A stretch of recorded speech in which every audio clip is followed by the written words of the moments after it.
Bubu et Marino vous emmènent au pays des grands espaces et des couleurs de l'automne. Longeons le fleuve, des chutes aux baleines.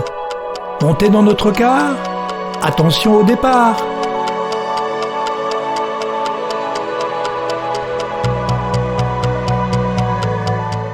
Balade à Niagara Falls, hôtel Sheraton et la tour du casino. Alimenté par la rivière Niagara, les trois chutes, les chutes américaines, les chutes du fer à cheval et les chutes du voile de la Mariée, relient le lac Erie et le lac Ontario à la frontière entre le Canada et les États-Unis. Pas particulièrement très hautes, 57 mètres, elles sont très larges. Elles sont les plus puissantes d'Amérique du Nord, avec un débit de 2800 mètres cubes seconde.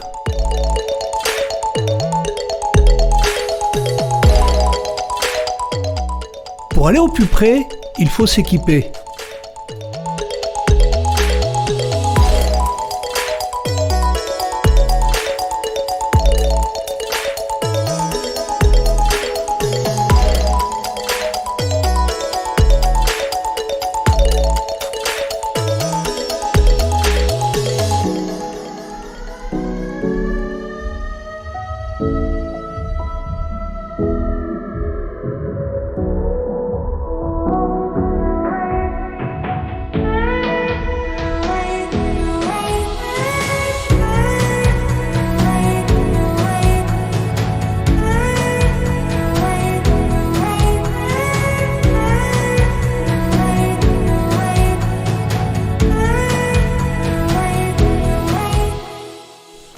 Avant de remonter sur Toronto, une petite visite à Niagara-on-the-Lake. Cette petite ville de 20 000 habitants est faite pour flâner le long de ses trottoirs. De tous les côtés, vous pourrez admirer ses boutiques,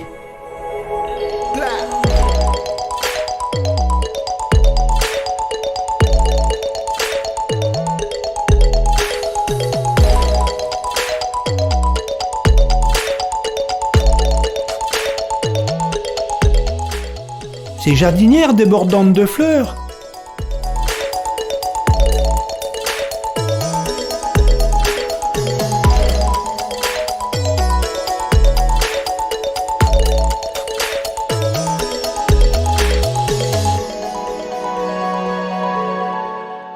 et ces maisons de style colonial.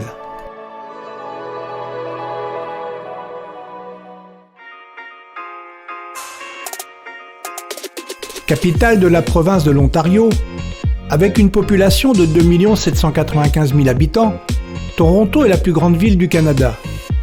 Dès les années 60, les grands projets immobiliers sont entrepris. De nos jours, le modernisme continue de s'étendre.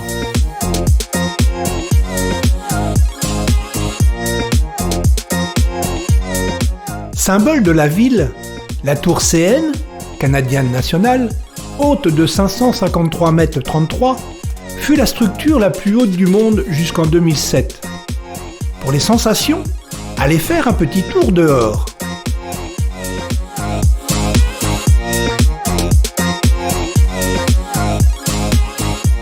L'hôtel de ville, construction des années 1965 de style contemporain.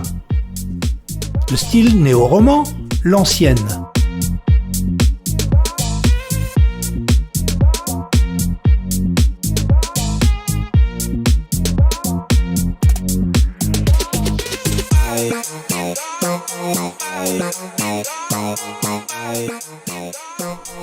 Au cœur de la ville, la rotonde de la rue de Jeune fut construite par la Canadian Pacific en 1929, destinée à l'entretien des locomotives à vapeur. Dans les années 90, dans les compartiments, boutiques et bars ont été aménagés.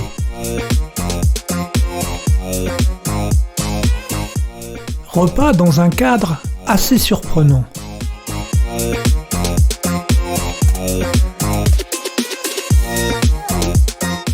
Anciennement nommé Fort Frontenac, Kingston a été la première capitale du Canada de 1841 à 1833, et aussi une place militaire importante. Près de l'embouchure de la rivière Cataraqui, qui se déverse dans le fleuve Saint-Laurent, le fort a été construit pendant la guerre de 1812.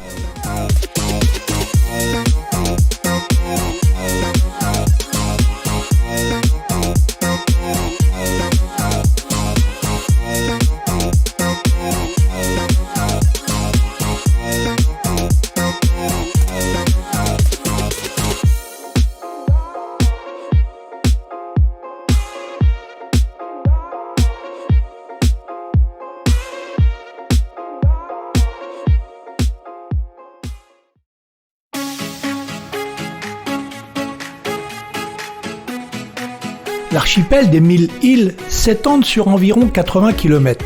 On en compte 1865. Les plus grandes, loties de cabanes ou de résidences d'été, aux plus petites n'abritant que des oiseaux.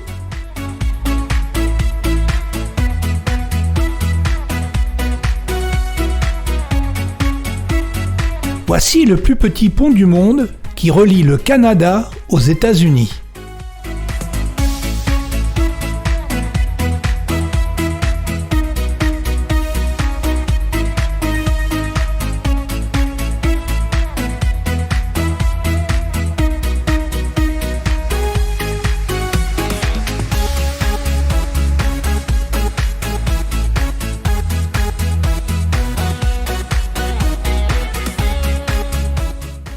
En longeant le canal Rideau, voie navigable qui relie Kingston à Ottawa, on arrive dans la capitale du Canada.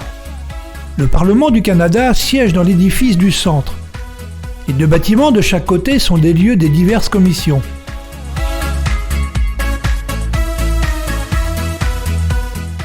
La flamme du centenaire brûle depuis 1967. Le Fairmont, Château Laurier, Hôtel 4 étoiles. La relève de la garde au monument commémoratif des guerres mondiales.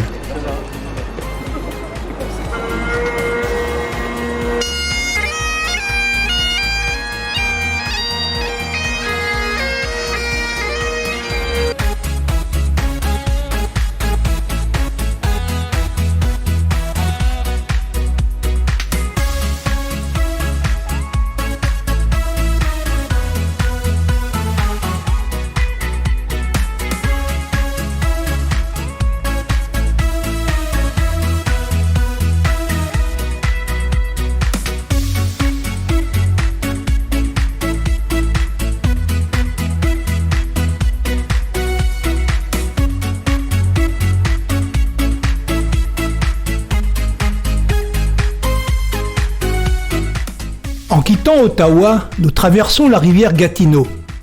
Et à Gatineau, la francophonie est de mise.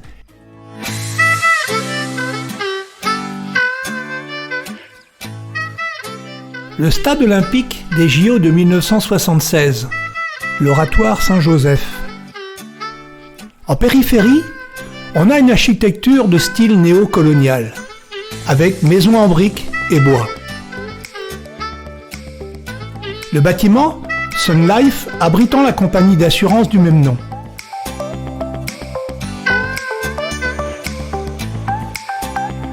Descendons dans les boutiques des centres commerciaux enterrés.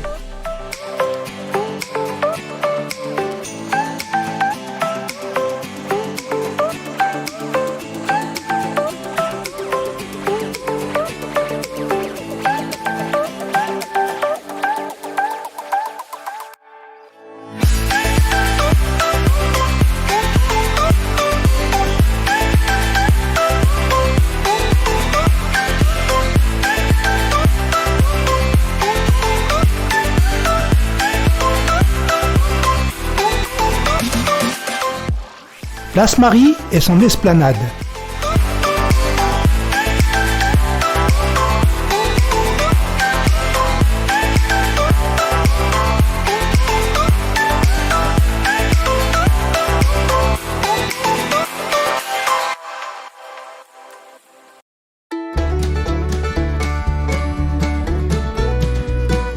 Arrivé à l'érablière du Roi, à 10 minutes du centre de Québec.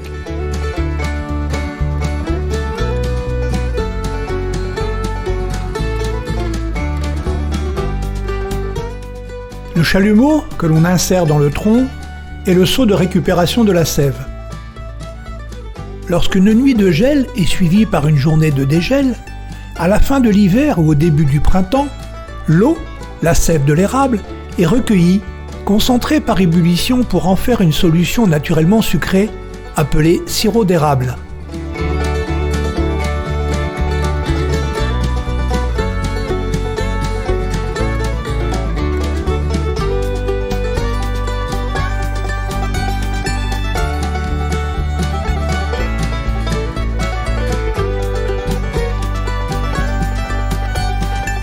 Le sirop d'érable, étalé sur la glace, durcit et fait une succulente sucette.